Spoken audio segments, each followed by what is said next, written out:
제가 오늘 준비한 말씀은 이사서 48장입니다. 다 읽지는 않겠고요. 18절 19절 말씀만 제가 받들어 읽겠습니다. 48장 18절과 19절 말씀을 받들어 읽겠습니다.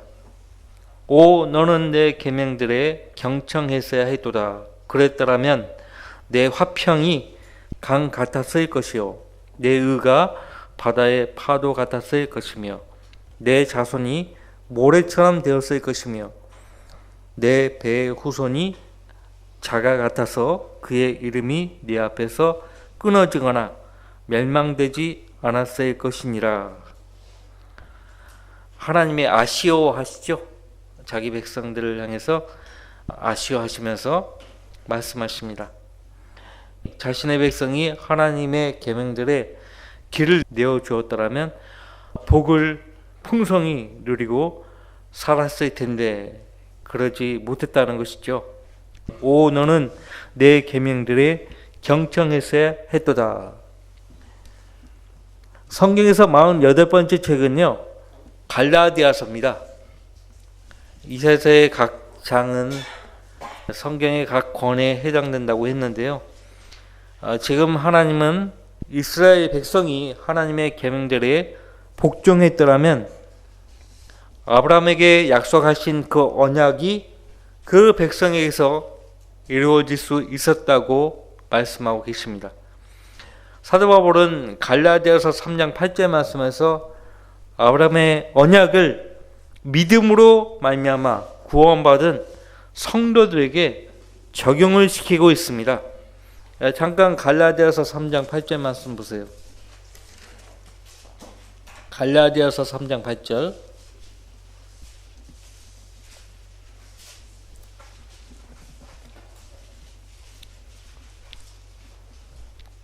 실제 말씀부터 보면 그러므로 너희는 믿음으로 낳은 사람들이 아브라함의 자손임을 알라.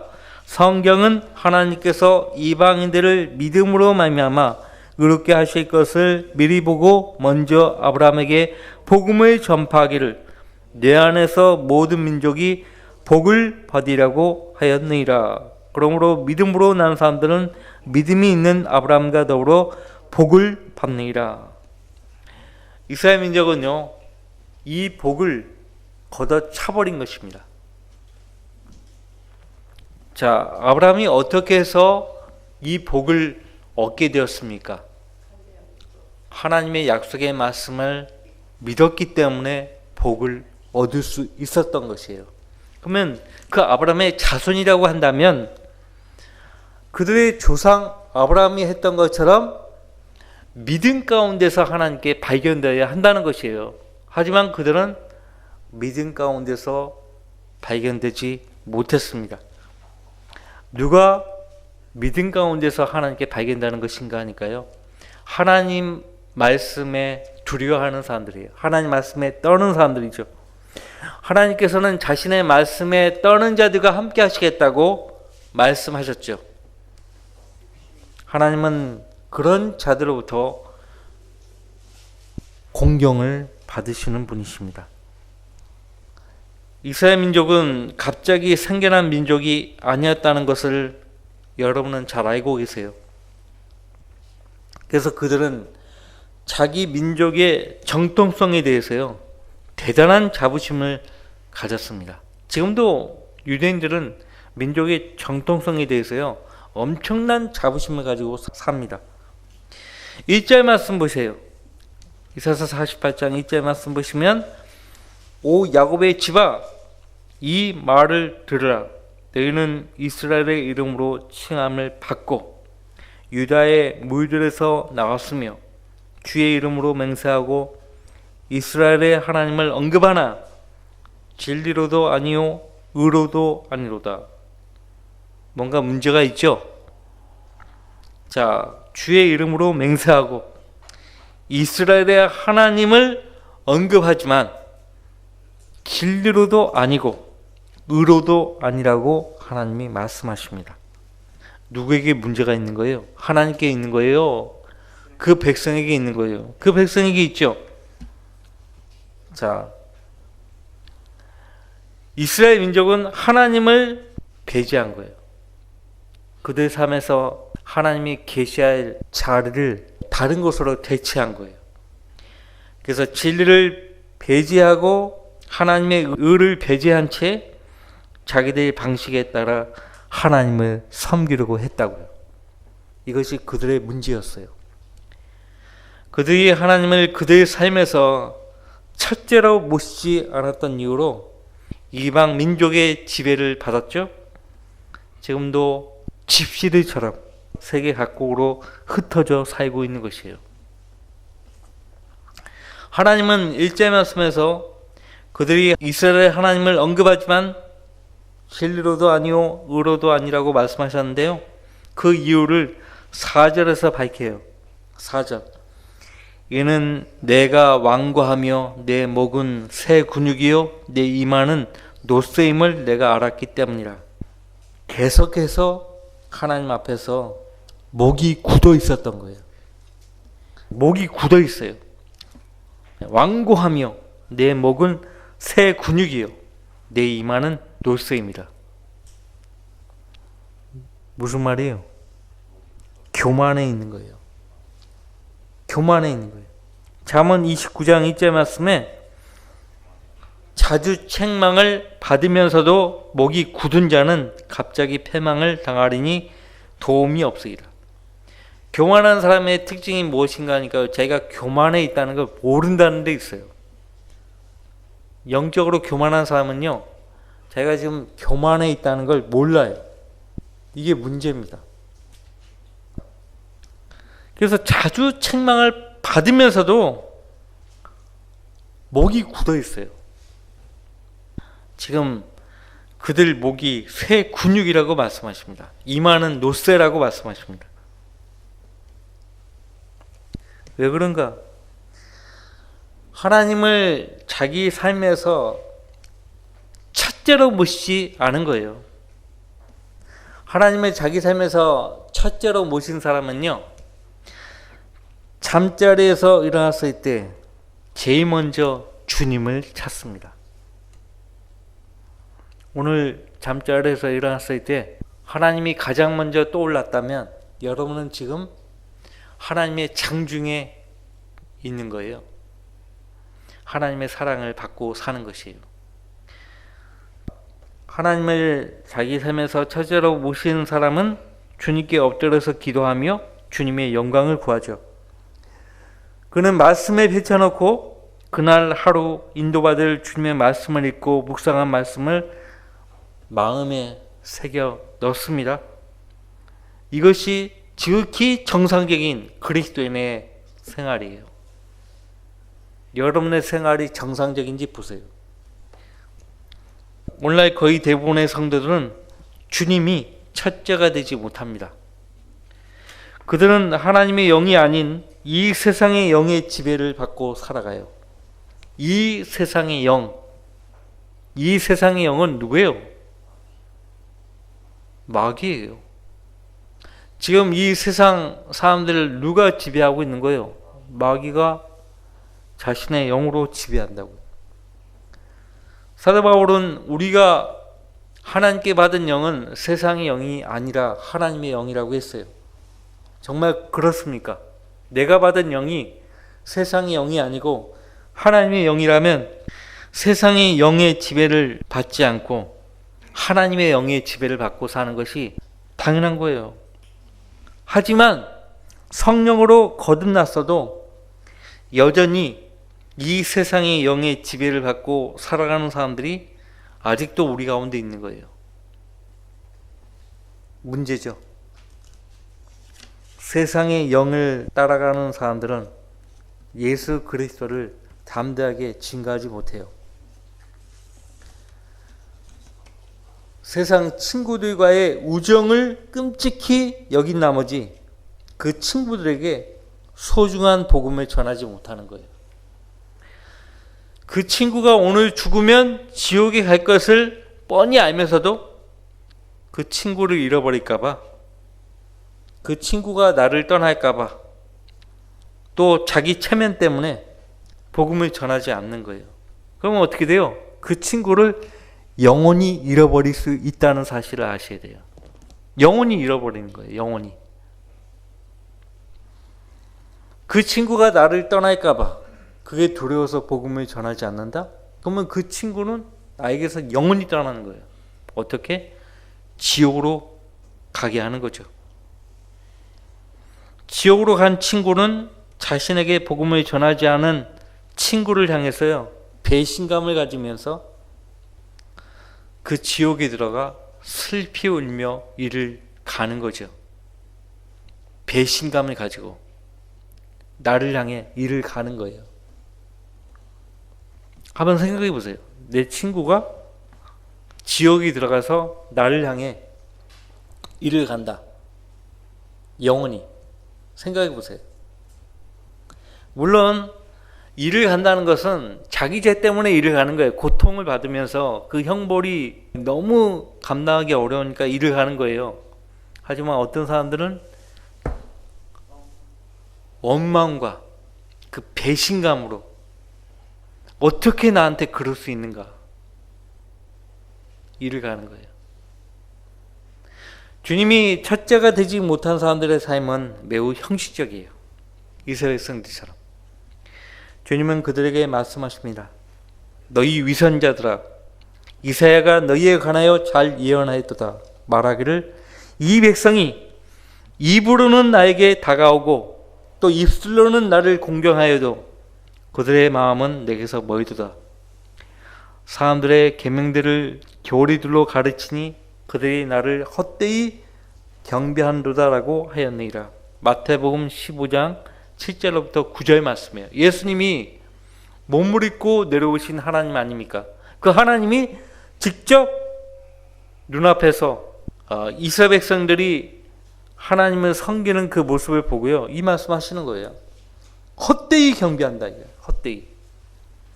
마음에서는 멀어 있어요. 그러니까 형식적으로 하나님을 섬기고 있는 거죠. 누구를 위해서 지금 이 시간 경배합니까? 여러분 자신을 위해서요? 하나님을 위해서요? 우리 자신이 주님보다 더 소중합니까? 내 자신이 주님보다 더 소중하냐고요? 내가 하는 일이, 내가 하고자 하는 일이 주님보다 더 소중하다면 그 일이 아무리 가치 있어 보여도 무의미한 일이라는 사실을 아셔야 돼요. 아무런 의미가 없어요. 세공장인은 순수한 은을 얻기 위해서요, 은에서 찌꺼기를 제거하는 정령 과정을 거치죠. 하나님도 자신의 자녀들에게서 그들 믿음의 불필요한 찌꺼기를 제거하기 위해 고난의 용광로에 넣으십니다. 그래서 이스라엘 백성들을 그냥 다 멸절시키지 않은 거예요. 한번 멸절시키려고 하셨죠. 출애굽기 32장에서 그들을 다 광야에서 다 진멸하고 모세와 함께 새로 시작하시려고 하셨어요. 근데 모세가 하나님께 어떻게 합니까? 그 백성을 위해서 중보하죠. 중보할 때 하나님께 무엇을 상기시켜 드립니까? 아브라함과 이삭과 야곱과 맺으신 그 언약을 상기시켜 드립니다. 그래서 모세의 그 중보로 그 백성에 대한 진노를 하나님이 돌이키십니다.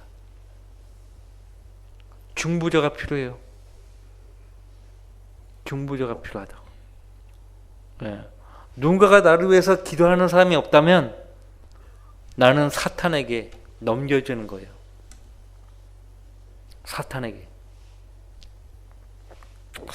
넘겨진 그리스도인들을 그 말로가 어떻게 되는지 아십니까? 비참해요. 비참해요.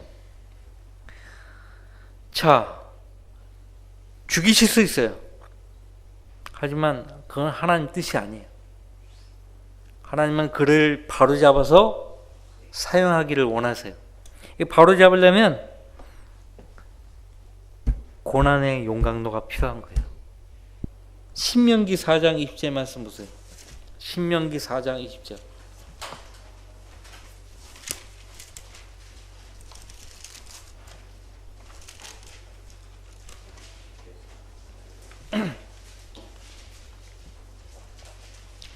같이 읽습니다.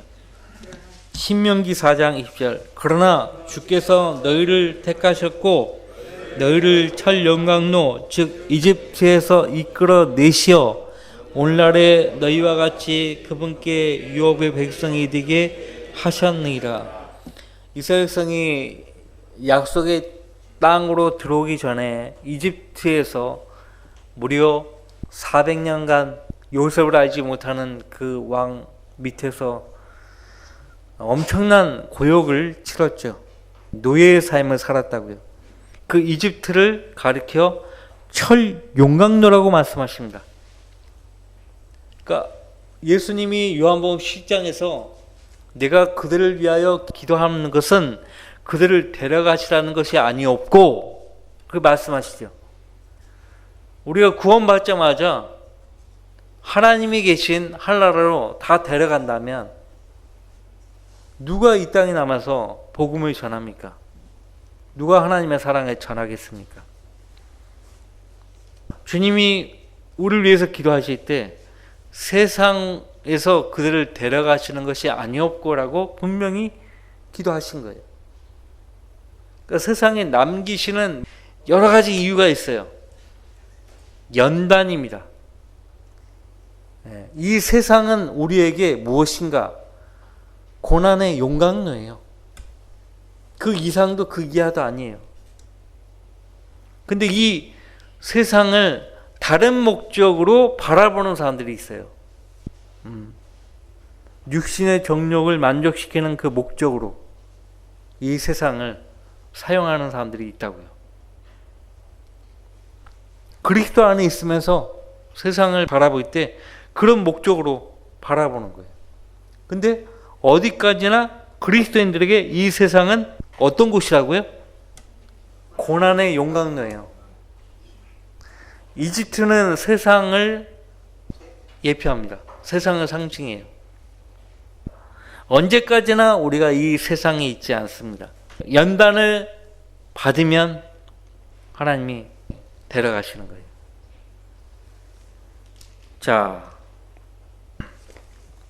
다시 이사야 48장으로 오셔서요.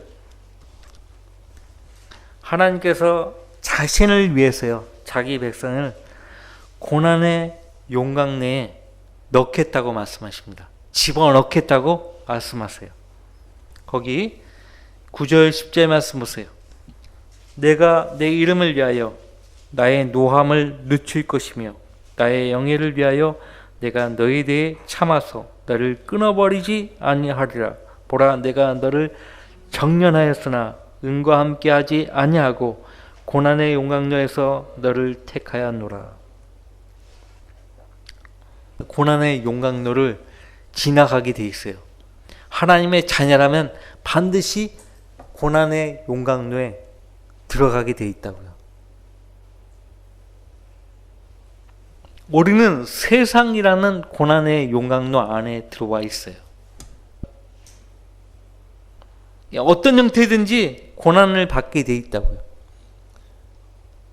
인간으로서 이 세상에 속하기 때문에 인간으로서 살면서 여러 모양으로 고난을 받습니다. 고난받지 않는 사람은 없어요. 트럼프 대통령 두 번째 미국 대통령으로 당선되었잖아요. 돈을 얼마나 많이 가지고 있습니까? 억만장자 아닙니까? 돈을 많이 갖고 있어도요, 그 트럼프라는 한 사람 마음속에는 하나님에 대한 두려움이 있다고 해요. 왜냐하면 그 형이 일찍 세상을 떠났거든요. 왜 하나님은 이렇게 의롭고 선한 사람들을 고통스럽게 하고 데려가시는 거예요? 어릴 때부터 그 의문을 갖고 산 거예요. 왜 하나님은 선한 사람들에게 고통을 주시는가? 그러니까 자기가 자기 형만큼 선한 사람을 못 봤다는 거예요. 근데 그 형이 이른 나이에 세상을 떠난 거예요. 돈을 많이 긁어 모았어도 하나님 앞에 서면 알지 못하는 것이 너무나 많은 거죠. 자기는 아주 작은 먼지에 불과함을 그는 아는 거예요.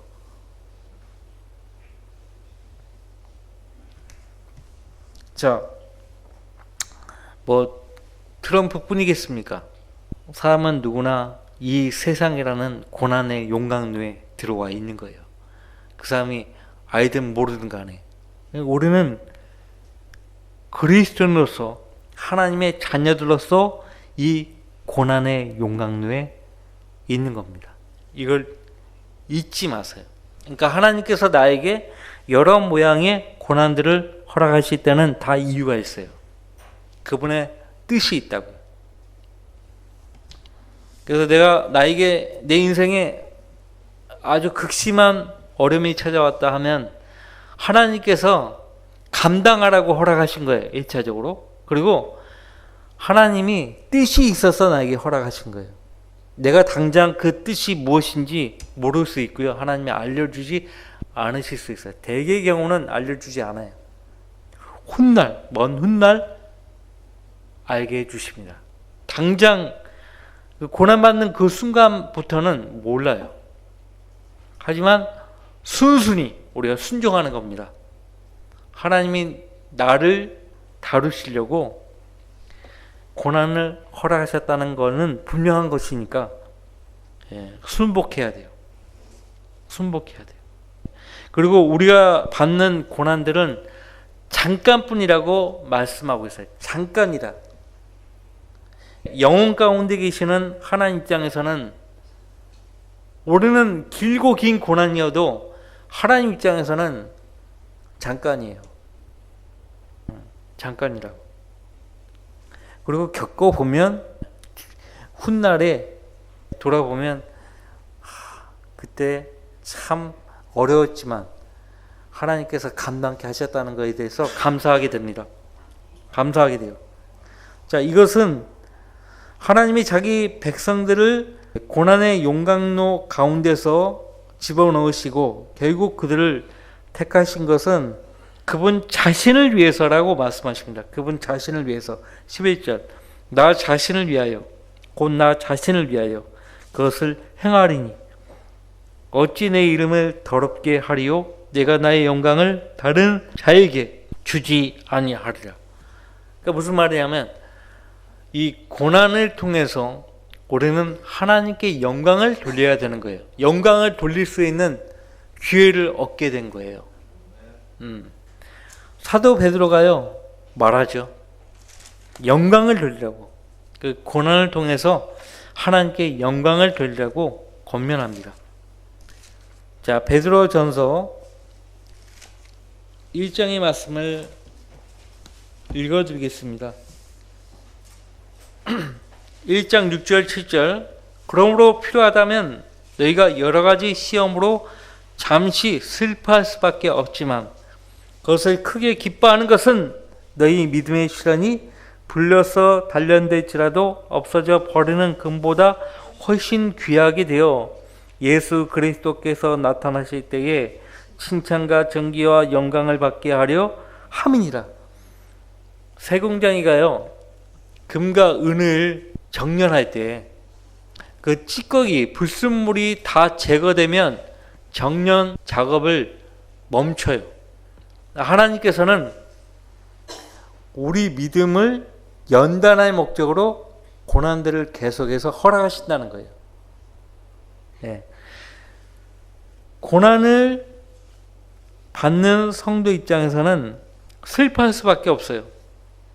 하지만 크게 기뻐하라고 당부합니다. 왜? 너희 믿음의 시련이 불려서 단련될지라도 없어져 버리는 금보다 훨씬 더 귀하게 되기 때문에 결국 예수 그리스도께서 나타나실 때 칭찬과 존귀와 영광을 받게 되기 때문에 크게 기뻐하라고 말합니다. 그리고 같은 베드로전서 4장입니다.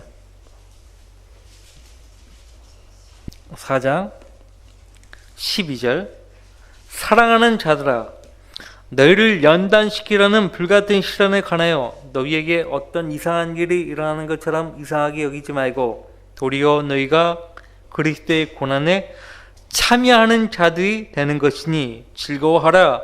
이는 그의 영광이 나타나실 때에 너희도 큰 기쁨으로 즐거워하게 하려 함이니라.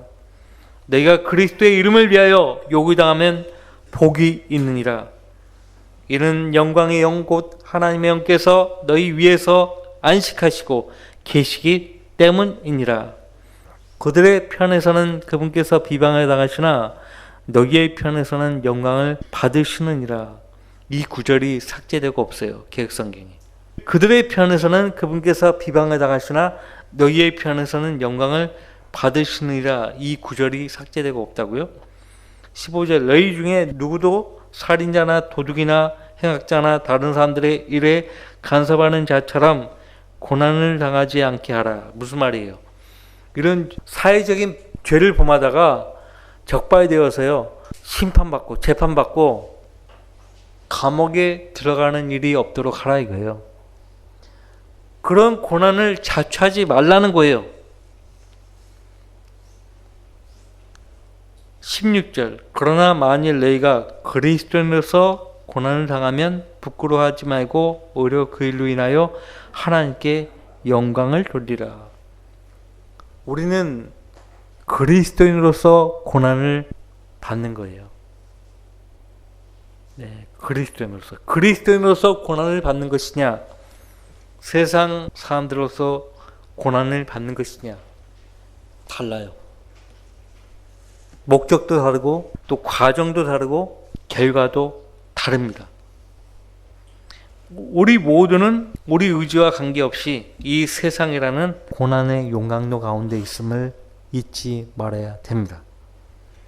결국 주님은 그 고난의 용광로에서 우리를 택하실 것이에요. 택하시는 것이에요. 자, 하나님께서 우리에게 말씀하시는 것은 고난의 용광로에서 우리를 택하신다는 거예요. 예. 부르심을 받은 사람들은 많지만 택함을 받은 사람들은 적다고 예수님 말씀하셨죠. 그리스도 안으로 부르심 받은 사람들은 많아요. 하지만 택함 받는 사람들은 적다 이거죠. 결국 하나님께 쓰임 받는 사람들은 적다 이 말이에요. 택함을 받아 하나님께 쓰임 받아야 돼요. 자, 두 번째 우리가 살펴볼 본문은요. 너를 인도하는 주 너의 하나님이라는 것이에요. 16절 말씀부터 보시면 너희는 내게 가까이 나와서 이것을 들으라. 나는 처음부터 은밀한 가운데 말하지 않았으며 그것이 있었던 때부터 내가 있느니라. 이제 주 하나님과 그의 영께서 나를 보내셨느니라. 지금 역사적으로는 이 책을 쓰고 있는 선지자 이사야죠. 하지만 17절 말씀 보시면 나를 보내셨다 할 때 그 나 1인칭은 바로 예수 그리스도예요. 예수님은 보내심을 받은 분 아닙니까? 누구로부터? 하나님으로부터. 그래서 사도라고 말씀하고 있어요. 히브리서 3장에서 사도. 예수님은 첫 번째 사도였어요. 사도의 뜻이 무엇인가? 보냄을 받은 자예요. 이제 주 하나님과 그의 영께서 나를 보내셨느니라. 내 구속주여 이스라엘의 거룩하신 분 주가 이같이 말하노라. 나는 너를 유익하게 가르치고 내가 가야 할 길로 너를 인도하는 주 너의 하나님이라. 정말 내 하나님이 나를 유익하게 가르치고 내가 가야 할 길을 인도하는 분입니까? 정말 그러한 분입니까? 시편 31편 보세요. 시편 31편 8절에도 같은 말씀이 나와요. 시편 31편 8절. 32편입니다. 죄송합니다. 시편 32편 8절 같이 읽습니다. 내가 가야 할 길을 내가 내게 지시하고 가르치리니 내가 너를 내 눈으로 인도하리라.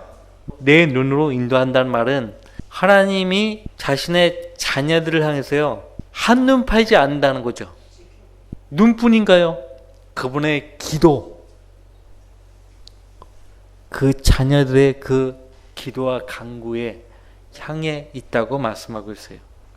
자, 내가 가야 할 길을, 우리가 지금 가야 할 길이 있잖아요. 그 길로 걸어가고 있잖아요. 근데 그 길을 지시하시는 분이 누구예요? 하나님이에요. 가르친다고 말씀하세요. 그 길로 가르친다. 하나님이 그분의 말씀으로 우리에게 지시하고 가르치려고 하는데 그 지시에 복종하지 않으면 되겠습니까? 그러면 인도를 못 받는 거죠. 자, 본문에서도 나는 너를 유익하게 가르치고라 했어요. 유익하게. 그러니까 나를 위해서 가르치는 거죠, 사실. 나를 위해서 가르쳐 주시는 거예요. 나를 위해서. 또 네가 가야 할 길로 너를 인도하는 주 너의 하나님이라. 어쩌면 우리 어른들 말은 틀림이 없어요. 너 배우는 게 남주교에서 배우는 거야? 너를 위해서 배우는 거 아니야? 그 말이 성경에 있습니다. 성경에 있어요. 어디 있어요? 잠언에 있어요. 잠언 어디에 있어요? 9장 12절. 잠언 9장 12절.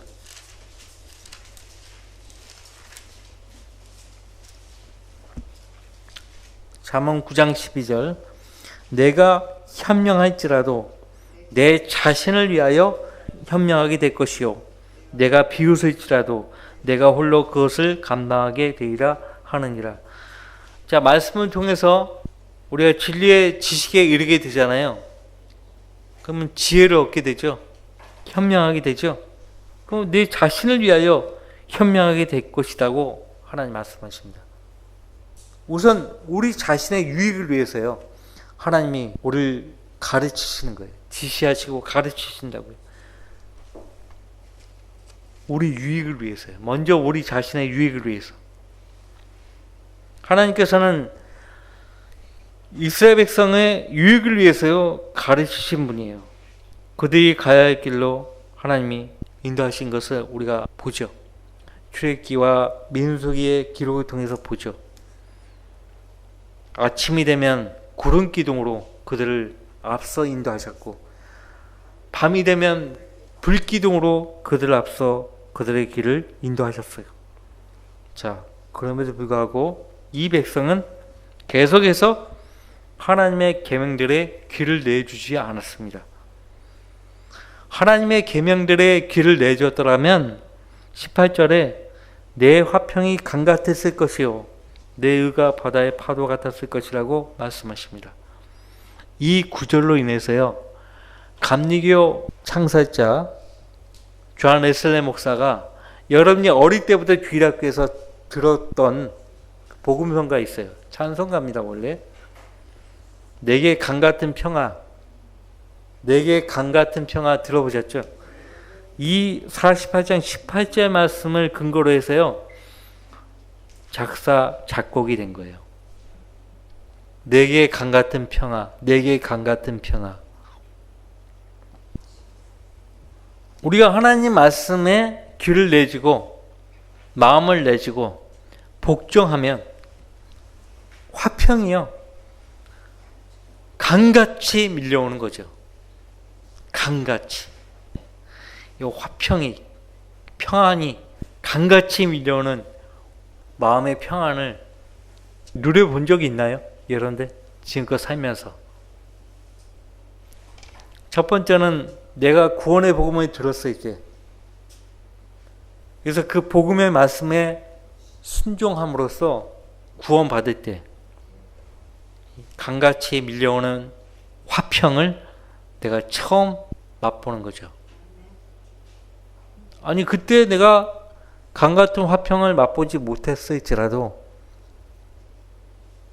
그 뒤에 하나님의 말씀을요 읽고 묵상하면서 강같은 화평을 맛보는 거죠.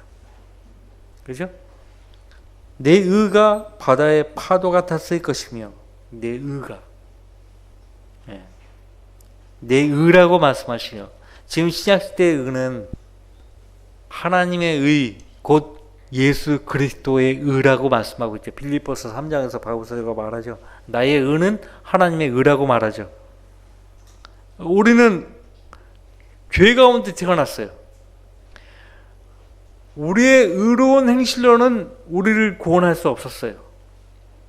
예수 그리스도 내 죄를 사하기 위해 내 대신 십자가에 달려 고귀한 피를 흘려서 그 피로 내 모든 죄를 사하신 그 예수 그리스도, 장사되셨다가 사흘 만에 죽은 자 가운데서 부활하신 그 예수 그리스도를 내 구주로 믿었을 때 그분의 그 의가 내 의가 된 거예요. 그분의 의로 나를 덮으신 거예요. 인간의 의는 더러운 걸레와 같다고 했어요. 인간의 의는 더러운 걸레예요. 이사야서 64장에서 인간의 의는 더러운 걸레라고 했어요. 아무리 걸레로 자기 더러운 걸 가린다 해도요, 걸레요, 걸레.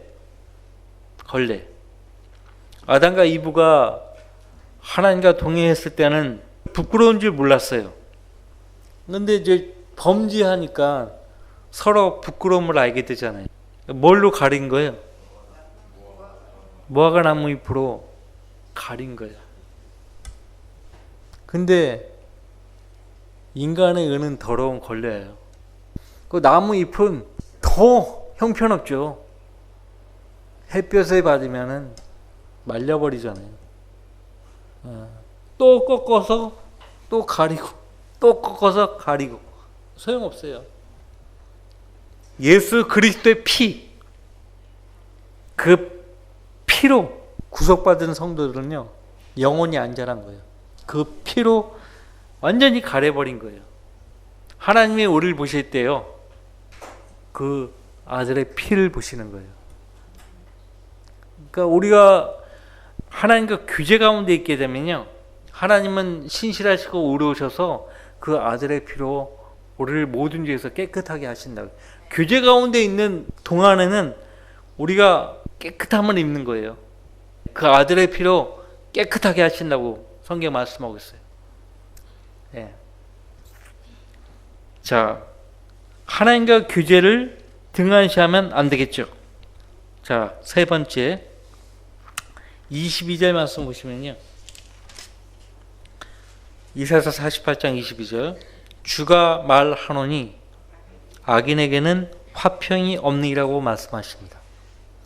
이 말씀은 57장에 가서 반복됩니다. 57장 19절 말씀부터 보시면요. 내가 입술의 열매를 짓나니 평안하라. 멀리 있는 자와 가까이 있는 자도 평안하라. 주가 말하노라. 내가 그를 치유하리라. 그러나 악인은 요동하는 바다와 같으니 안정하지 못할 때 물결이 진흙과 오물을 솟구쳐내게 하는 바다 같도다. 악인에게는 화평이 없다고 나의 하나님께서 말씀하시느니라. 언제? 이사야서 48장 22절에서 주님이 그렇게 말씀하신 거예요. 악인에게는 화평이 없어요. 이 말씀을 왜 하시는 것인가? 이스라엘 백성들은 악인의 편에 선 거예요. 다윗은 시편 2편에서요. 복 있는 사람은 악인의 강길을 따르지 않는다고 했어요. 죄인들의 길에 서지 않는다고 했어요. 조롱하는 자들의 자리에 앉지 않는다고 했어요. 그분의 백성들이 하나님의 복을 걷어차버리니까 악인들의 편에 서는 거예요. 다시 말하면 화평이 없는 거예요. 화평이 없게 되는 거예요. 악인들은 하나님의 계명을 듣지 않습니다. 고지 안 들어요. 거절하죠. 귀를 기울일 생각을 아예 하지 않습니다. 여러분들은 성인이에요. 어린 아이들이 아니에요. 주일학교 학생들이 아니란 말이에요. 주일학교 학생들은 부모님이나 선생님이 가르치죠. 성경 읽어야 돼. 어디까지 읽어? 기도해. 근데 이제 20살이 된 이제 성인이에요, 성인. 이 성인한테 성경 읽어라, 기도하라. 너무 유치하지 않습니까? 아니, 성인한테 왜 지난주에 예배 들어오지 않았습니까? 유치하지 않습니까? 뭐 사정이 있어서 예배를 불참한 거죠. 하나님과 관계죠. 그죠? 제가 서두에 말씀드리지 않았습니까? 하나님이 계셔야 될 자리에 다른 것이 있을 수가 없다고요. 주님이 자기 삶에서 첫 번째인 성도에게는요, 주님이 계셔야 될 그 자리에 그 어떤 것도 거기에 위치시키지 않아요. 허락하지 않습니다. 절대 허락하지 않아요. 주님이 먼저예요, 항상. 주님이 먼저라고요. 정치가, 국가가 주님보다 더 우선될 수 없어요. 성도가 하나님 말씀에서 귀를 돌이키게 되면요, 하나님께서 그 성도 안에서 더 이상 역사하지 않습니다. 일을 하지 않아요. 그러면 영적으로 그 성도는 아주 메마르고 무미건조하고 비참한 삶을 살 수밖에 없어요. 아무런 열매를 기대하지 못합니다. 아무런 열매를 기대할 수가 없어요. 지금 이스라엘 백성은요, 지금 바벨론 제국 70년간 포로가 되어서요, 바벨론 왕을, 그 백성을 섬겼던 거예요. 이제 그 포로 기간이 다 차버린 거예요. 하나님은 메데 페르시아에서 바벨론 제국이 멸망할 것이라고 그 앞에서부터 계속 선지자 이사야를 통해서 그 백성을 향해 선포하신 거예요. 그래서요, 그 앞에 20절 말씀에 너희는 바벨론에서 나오고 노래하는 음성으로 선포하며 칼대인들에게서 피하고 라고 말씀하신 거예요. 그들의 재앙에서 피하라 이거예요. 근데 거의 대부분의 유대인들이요, 안주해 버린 거예요.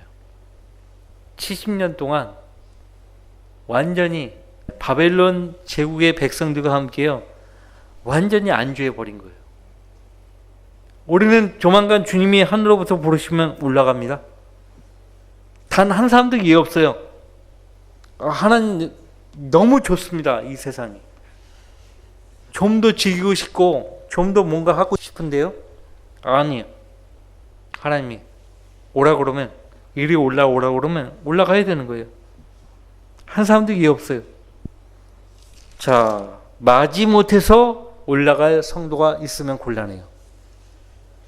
세상에 여전히 미련을 두면서 올라가면 곤란해요. 롯의 아내가 그랬잖아요. 뒤를 돌아보지 말라고 했는데 뒤를 돌아봤잖아요. 왜 돌아봤을까요? 세상에 대한 미련이 있었던 거예요. 세상에 대한 미련. 세상으로 해서 쌓아 올린 것이 너무나 많은 거예요. 너무 아까운 거예요. 마지못해서 올라가는 성도가 되지 맙시다. 마지못해서 들려 올라가는 성도가 되어서는 절대 안 돼요. 악인의 편에 서 있다면 그 자리에서 나와야 돼요. 바벨론 제국은요, 자기 백성을 벌하는 도구로 일시적으로 쓰임받은 거예요.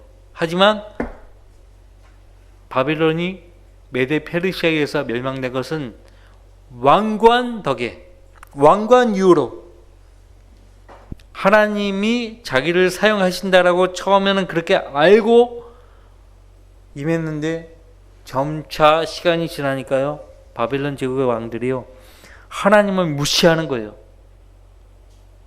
하나님을 우롱하는 거예요. 그러니까 하나님께서 메데 페르시아에 의해서 그 제국을 멸망시켜 버린 거예요. 그러니까 하나님이 너희는 거기서 나오라고 자기 백성을 향해서 말씀하신 거예요. 이제 요한계시록 18장에 보면 똑같은 명령을 받습니다. 이 땅에 남겨지는 유대인들에게 똑같은 명령을 하십니다. 거기에서 나오라고, 그들의 재앙에서 피하라고, 참여하지 말라고 말씀하시죠. 요한계시록 18장에서. 자, 여기 계신 우리 모든 성도들은 한 마음으로 하나님을 섬겨야 되겠죠. 한 발은 세상에 가 있고 또 다른 발은 하나님 편에 가 있고 그러면 곤란해요. 완전히 세상으로부터 돌아서서 살아계신 하나님께 머물러 있어야 돼요. 그분의 계명에 경청하고 그 계명에 복종해야만 하나님의 복을 풍성히 영위할 수가 있어요. 하나님은 자기 백성이 그렇게 되기를 원하셨습니다. 자, 다 같이 기도합시다.